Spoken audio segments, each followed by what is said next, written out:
గౌరవనీయులు భారత సుప్రీంకోర్టు ప్రధాన న్యాయమూర్తి గారికి నమస్కారం. మినిమం సపోర్ట్ ప్రైస్ అందక రైతులు తీవ్రంగా నష్టపోతున్న విషయంలో తమరికి ఈ విజ్ఞప్తి చేస్తున్నాం. నా పేరు కొత్త సోమశేఖరరావు, జాతీయ రైతు సంఘాల సమైక్య తెలంగాణ శాఖ అధ్యక్షుడిని. మాది ఎత్తొండ గ్రామం, నిజామాబాద్ జిల్లా, తెలంగాణ రాష్ట్రం. రైతులు ఎదుర్కొంటున్న తీవ్రమైన సమస్య ఏమిటంటే, పండించిన ఉత్పత్తులకి గిట్టుబాటు ధర రాక నష్టపోతున్నారు. అనేక 14 రకాల పంటలకి మినిమం సపోర్ట్ ప్రైసు కేంద్ర ప్రభుత్వం నిర్ధారించినా వరి, గోధుమ మాత్రమే కొన్ని రాష్ట్రాల్లో పాక్షికంగా కొనుగోలు చేస్తున్నారు. అది కూడా రైతులు 2 నుంచి 10 కిలోల తరుగు ఇస్తేనే కొనుగోలు జరుగుతూ ఉంది. తీవ్రమైన దోపిడీ జరుగుతూ ఉంది.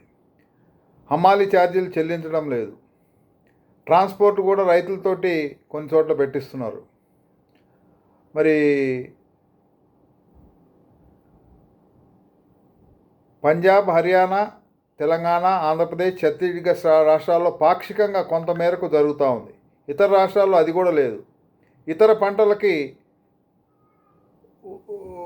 ఎంఎస్పి అనేది చాలా తక్కువ జరుగుతూ ఉంది.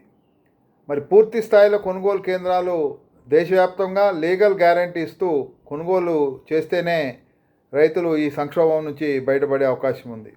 రైతులు తమ పిల్లలను చదివించుకోలేని పరిస్థితిలో ఉన్నారు.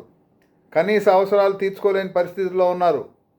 మరి ఈ సంక్షోభం నుంచి బయటపెడటానికి మరి సుప్రీంకోర్టు తమ బాధ్యత నెరవేర్చాలని, ఎంఎస్పికి చట్టబద్ధ హామీ ఇవ్వాలని, ఉత్పత్తి వ్యయం C2 పైన 50% లాభంతో ధర నిర్ణయించాలని, అన్ని పంటలకు అన్ని రాష్ట్రాల్లో సమానంగా కొనుగోలు వ్యవస్థ ఉండాలని, తేమ పేరుతో జరిగే అన్యాయాన్ని ఆపాలని, పంట వచ్చిన వెంటనే కొనుగోలు కేంద్రాలు ఏర్పాటు చేయాలని, హమాలీ ఛార్జీలు తప్పనిసరిగా చెల్లించాలని కోరుతున్నాం. గౌరవనీయులైన చీఫ్ జస్టిస్ గారు, రైతు దేశానికి వెన్నెముక.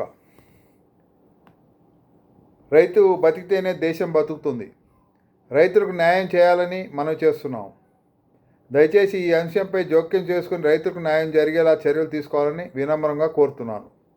నమస్కారం.